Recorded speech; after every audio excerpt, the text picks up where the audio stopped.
रामनवमी से पहले बिहार में भाजपा सरकार जेडीयू के 2 डिप्टी सीएम सहित 32 मंत्री ले सकते हैं शपथ। स्पीकर गृह मंत्रालय पर फंसा है पेच।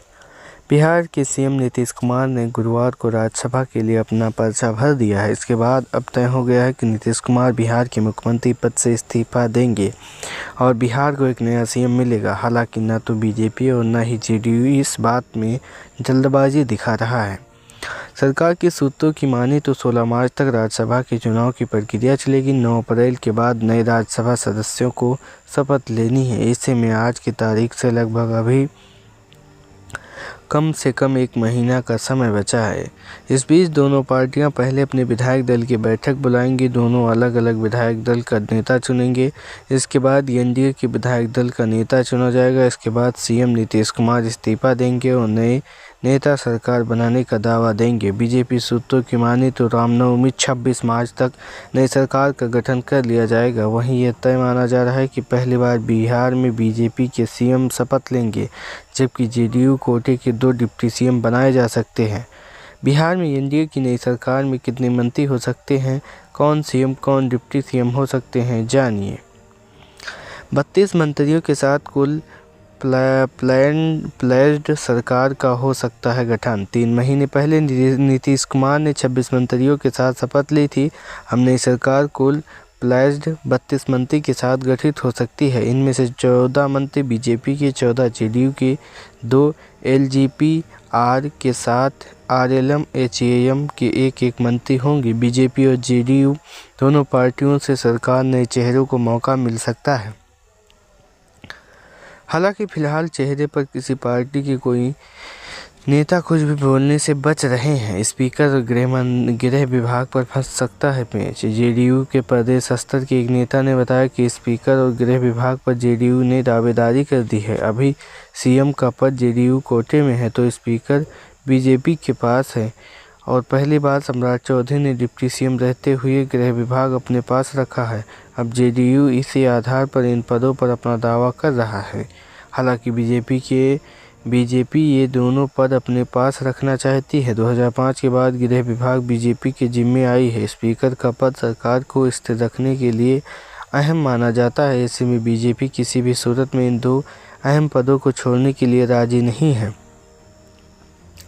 सीएम पद के लिए 2 नेता हैं दावेदार। पहला सम्राट चौधरी, सबसे आगे लोग कुछ समीकरण साधेगी भाजपा। सम्राट चौधरी कोयरी समाज से आते हैं, नीतीश कुमार कुर्मी हैं। इन दोनों को बिहार में सियासत में लव कुश कहा जाता है। राज्य में दोनों कोयरी और कुर्मी समाज की आबादी तकरीबन 7% है। इनमें कोयरी 4.21%, कुर्मी 2.87 है। इन्हीं के दम पर नीतीश कुमार अपनी राजनीति करते आ रहे हैं। ऐसे में अगर सम्राट को बीजेपी आगे बढ़ाती है तो नीतीश का वोट बैंक उनके पास जा सकता है। बीजेपी बिहार में ओबीसी को साधने के लिए गैर यादव ओबीसी को लगातार साधने का प्रयास कर रही है और इस समीकरण में सम्राट चौधरी बिल्कुल फिट बैठते हैं।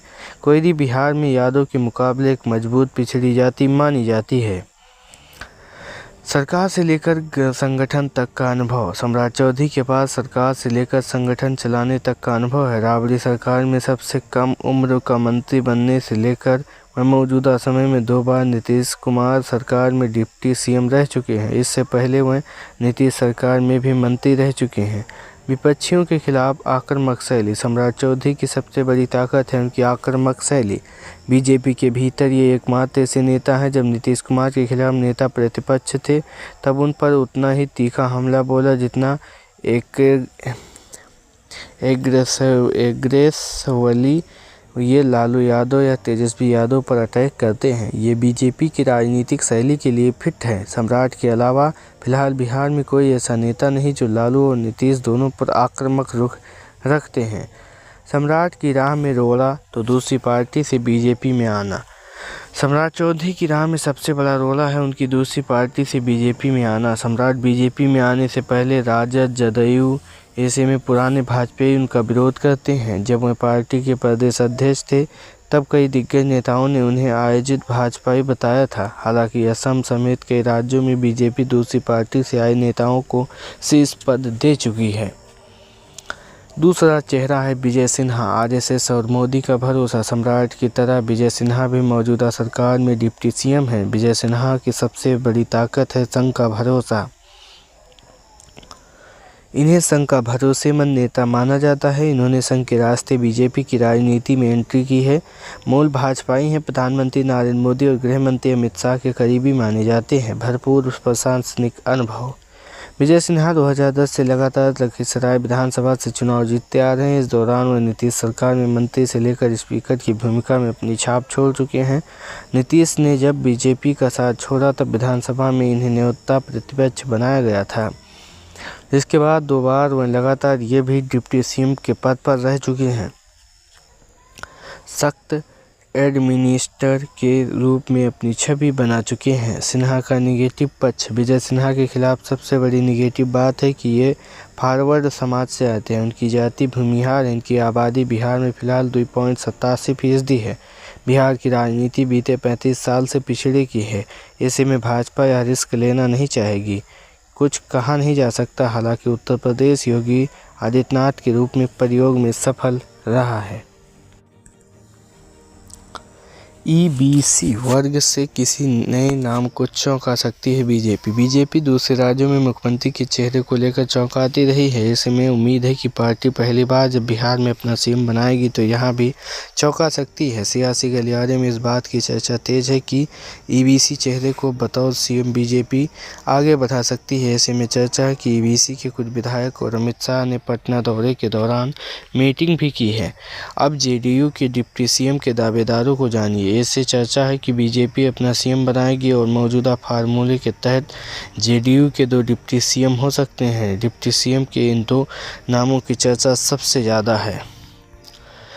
पहला, खुद सरकार को हटकर बेटे की एंट्री करा सकते हैं नीतीश कुमार खुद बिहार की सियासत से अलग होकर अपने बेटे निशांत कुमार को सरकार और संगठन की कमान सौंप सकते हैं। निशांत अभी तक पॉलिटिक्स से लगभग खुद को अलग रखते ही आए हैं।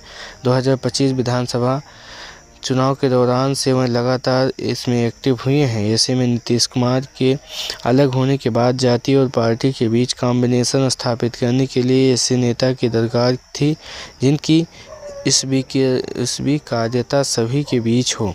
इसमें निशांत कुमार पूरी तरह फिट बैठते हैं। नीतीश अपने हनुमान विजय चौधरी पर जता सकते हैं भरोसा। विजय चौधरी जदयू के भीतर बाहर एक ऐसे नेता हैं जिन्हें नीतीश कुमार का नंबर 2 माना जाता है। वह सरकार की नीति और रणनीति बनाने वाली कोर कमेटी के अहम सदस्य हैं। नीतीश बिहार में कहीं जाएं, विजय चौधरी हमेशा उनके साथ होते हैं। राजनीतिक मामलों में उन्होंने नीतीश कुमार का हनुमान माना जाता है। विजय चौधरी एक ऐसे नेता हैं जो विवादों से दूर रहते हैं। अपनी मितभाषी शैली और प्रशासनिक पकड़ के लिए जाने जाते हैं। वक्त, शिक्षा, ग्रामीण कार्य, जल संसाधन, संसदीय कार्य जैसे अहम विभागों की जिम्मेदारी संभाल चुके हैं। इसके अलावा विधानसभा में स्पीकर भी रह चुके हैं। आप देख रहे हैं राशि अपडेट। अगर ये खबर आप तक पहली बार पहुंची है तो चैनल को सब्सक्राइब करें।